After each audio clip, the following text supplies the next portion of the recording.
নেত্রকোনার কলমাকান্দায় উজান ঢল ও বৃষ্টির পানিতে বাঁধ ভেঙে গড়াডোবা হাওরে পানি ঢুকেছে।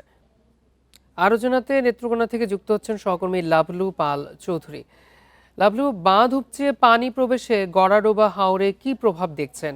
এ ব্যাপারে পানি উন্নয়ন বোর্ড বা সংশ্লিষ্ট কর্তৃপক্ষের কোনো বক্তব্য পেয়েছেন কি? বোর্ড সাথে কথা বলেছি, স্থানীয় যে প্রশাসন রয়েছে তাদের সাথে কথা বলেছি, স্থানীয় জনপ্রতিনিধি তাদের সাথে কথা বলেছি। সেটি হলো যে গতকালের আগের দিন অর্থাৎ বুধবার বিকেলে কিন্তু ওই যে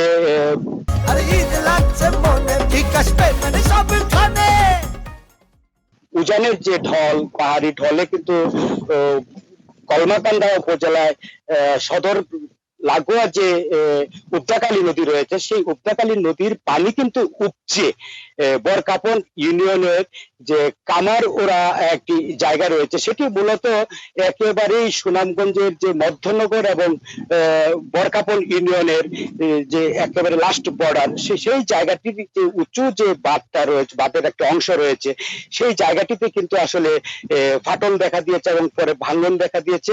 সেই জায়গাটি উঁচু থাকায় কিন্তু পানি একটু ধীর গতিতে হাওরে ঢুকছে।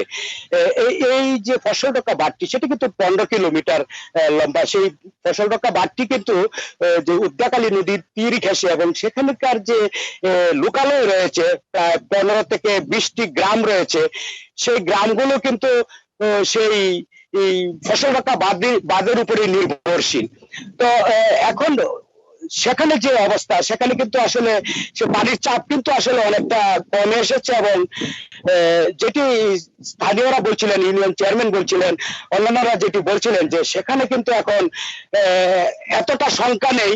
আরো যদি এভাবে পানি বাড়তে থাকে 5-6 দিন পরে কিন্তু হাওর ভেসে যদি লোকালয়ে ঢুকে, এরকম একটি অবস্থা কিন্তু সেখানে রয়েছে। তবে আকাশে কিন্তু এখন আমরা যেটি দেখতে পাচ্ছি যে রোদ উঠেছে, সেই রোদে থাকার কারণে কিন্তু সেখানে কিন্তু এখন পানির চাপটাও কম এবং বন্যার যে সংখ্যা সেটাও কিন্তু কম। নেত্রকোনা থেকে জানাচ্ছিলেন আমাদের সহকর্মী।